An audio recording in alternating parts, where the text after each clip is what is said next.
Well everyone, it's time for us to go and take a look at the Samsung Galaxy S20 FE and see how this specific phone holds up in the middle part of 2023. Now, personally for me, I think this is still an interesting phone to buy. I don't know if this would be the first one I would recommend buying though, because it is kind of outdated with software. And anytime a phone does kind of get outdated with software, it's just really not as good of a buy as it used to be. So just keep that in mind. This really wouldn't be the first one I'd recommend buying. I'd recommend buying something like a Galaxy S21, S22, or S23. Now, starting off with the outside, 6.5-inch Super AMOLED display, 1080p. It's still an overall pretty decent panel. I've always felt like a phone like this had a decent screen. It definitely, I don't think it was as good clearly as the S20 at the time, but still, it was a pretty big display. You were getting USB-C out the bottom, and you were still getting a microSD card slot on this phone as well.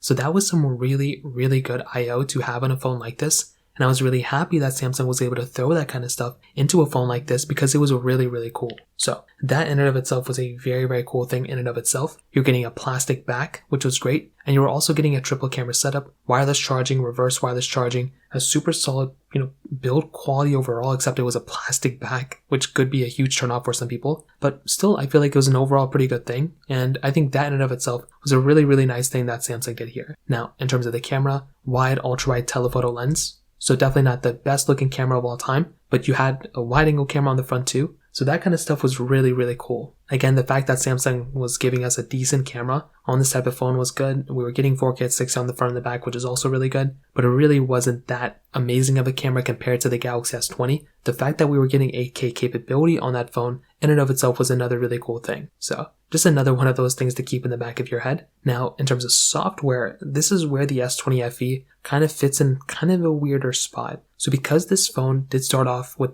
Android 10, it's now ending off with Android 13. So it's still supported right now, but it doesn't have much of a future. That's kind of the problem, that when you're getting something like the S20 FE, it's kind of the issue that we're having. And that's something that I kind of, when I have a phone like this, I'm not really super, excited about for the future of this phone, because it's not going to be getting the next version of software. So that can be kind of an issue for some people. And I know personally for me, that is something where I look at this type of device and I feel like it could have been a little bit better in that area. But it is one of those areas I look at this phone and I'm not super, super excited about, if that makes any sense. Now, internally, this phone has that Snapdragon 865 chipset and also has 6GB of RAM, but it does go up to 8GB of RAM if you want to. And personally for me, like I mentioned before, it's a pretty decent performing chipset, and it's still actually a decent performing phone overall, which is actually kind of surprising. Now, it would not be the first phone, again, I would recommend buying for the most part, but it still gets the job done. It's still decent, and I do feel like for the most part, Samsung did a decent job of giving us the same exact chipset and almost the same performance on the Galaxy S20 as this phone.